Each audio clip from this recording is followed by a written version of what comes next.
अस्सलाम वालेकुम प्यारे बच्चों, दोस्तों, बुज़ुर्गों, साथियों। मैं हूं सगीर और मैं आपके लिए लाया हूं रोशनी और शहज़ादी की कहानी स्टोरी। और ये जो करैक्टर है, ये दो मेरी बेटियां हैं, शहज़ादी और रानी।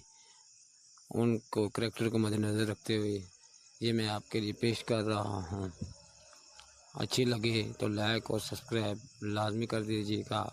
मुझे आप सब लोगों की सपोर्ट की ज़रूरत है। ये अच्छी और इस्लामी कहानियाँ मैं आपके लिए पेश करता रहूँगा, ज़िंदगी रही तो इंशाअल्लाह। तो चलो चलते हैं कहानी की तरफ।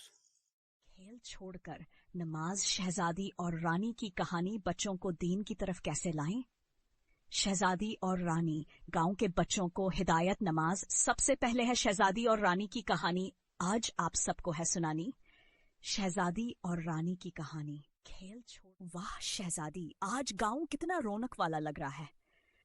हाँ रानी, लेकिन सुना है कुछ बच्चे नमाज छोड़ रहे हैं। बच्चा, अरे हमारी बाल वापस दो। शहजारूर, लेकिन दीने से पहले एक सवाल पूछ सकती हूँ। बच्चा दू, क्या सवाल? क्या तुम जानते हो अल्लाह ने हमें ताकत और वक्त क्यों दिया है?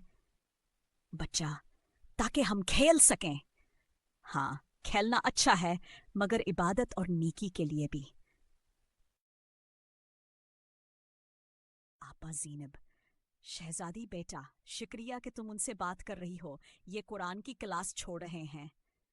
क्या कुरान क्लास छोड़ रहे हैं? ये तो गलत बात है। आओ मैं तुम्हें एक लड़के की कहानी सुनाऊं जो खेल से ज्यादा नमाज को पसंद करता था। हाँ हाँ, ये मजे की होगी। वो बाकायदगी से नमाज पढ़ता और अल्लाह ने इसे इज्जत, सुकून और नेक दोस्त अता किए।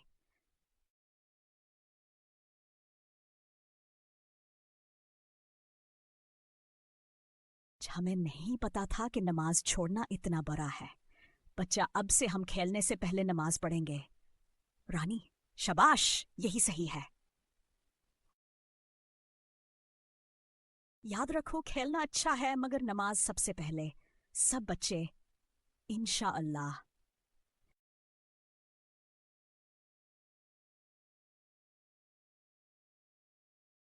प्यारे नाजरीन, जिंदगी अल्लाह की नामत है, इसे अच्छे कामों में लगाओ और नमाज कभी ना छोड़ो।